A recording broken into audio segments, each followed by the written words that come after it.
Dinanzi a un pubblico da serie superiore, il Seneto oggi ha registrato oltre 4.000 spettatori, compresi quelli arrivati da Enna.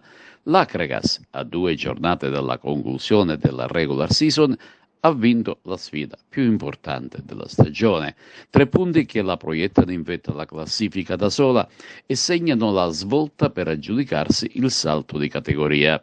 Una gara decisa al quinto da un contropiede perfetto di Mansour, il quale sfrutta un perfetto assist di Garufo e supera il portiere Caruso in uscita con un tiro preciso e beffardo. Un'azione molto cinica che ha mandato in aria i piani del tecnico Pipostrano, oggi in tribuna per scontare una giornata di stop, che aveva iniziato la partita con tanto possesso palla.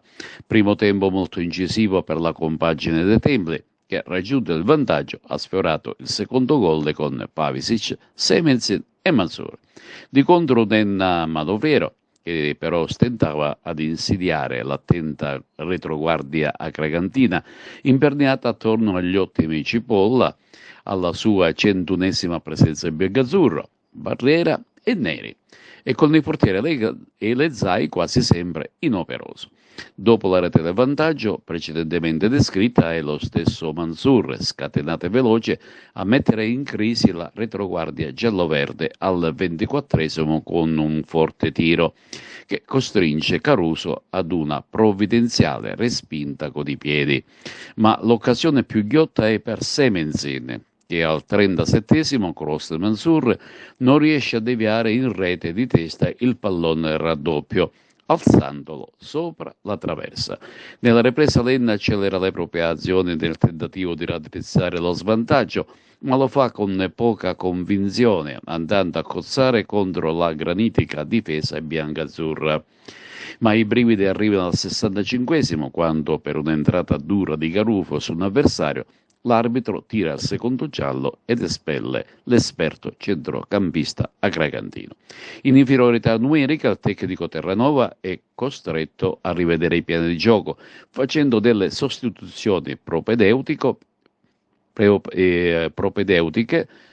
per arginare i pochi tentativi d'attacco quasi mai pericolosi dell'Enna.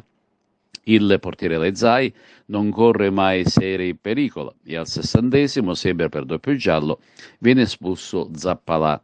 Dopo 5 minuti di recupero è l'Akragas a fare festa, ma gli applausi sono per entrambe le squadre che hanno dato vita ad una gara molto corretta. Un plauso a parte per le due tifoserie che hanno mostrato grande maturità sportiva.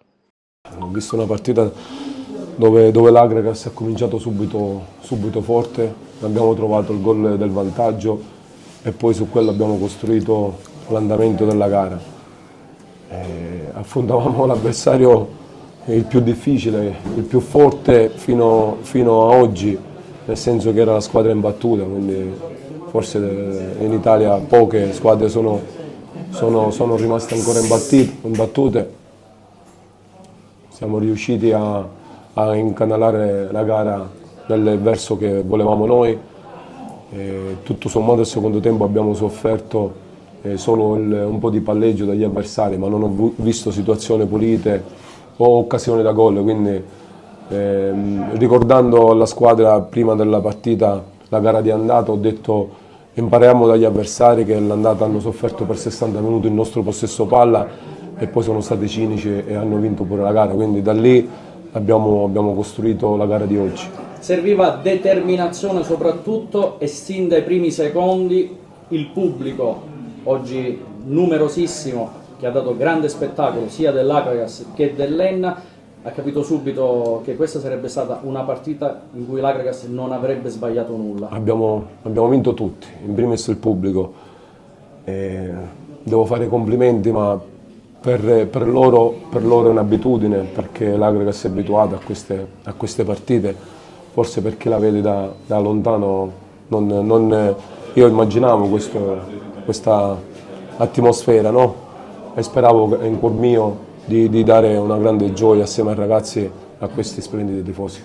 Il palleggio della squadra avversario indicava quale poteva essere la filosofia di gioco di questo Enna. Voi avete risposto con cinismo ed è stata questa l'arma vincente, l'episodio che vi ha regalato non solo la vittoria ma probabilmente al 50% oramai vi regala anche il campionato.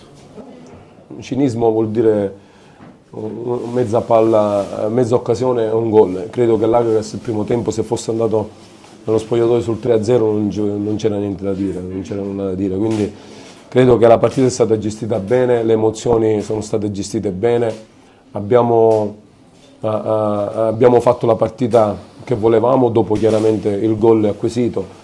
È chiaro che abbiamo concesso all'avversario forse la qualità minore che hanno, cioè dire il palleggio, perché l'Enna è una squadra che non gioca a calcio, nel senso non gioca sul corto, ma spesso gioca in maniera diretta sulle linee difensive avversarie. Quindi abbiamo concesso a loro quello che poteva fare più male a noi.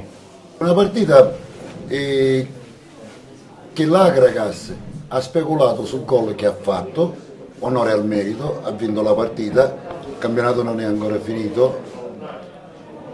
Probabilmente noi abbiamo avuto molto possesso, abbiamo gestito la partita, ma non per il pareggio, per cercare di fare la nostra partita. C'è anche un antagonista che si fa la sua partita e ha giocato di rimessa, certo, qualche pallone in tribuna in meno in una partita di calcio importante ci poteva stare, però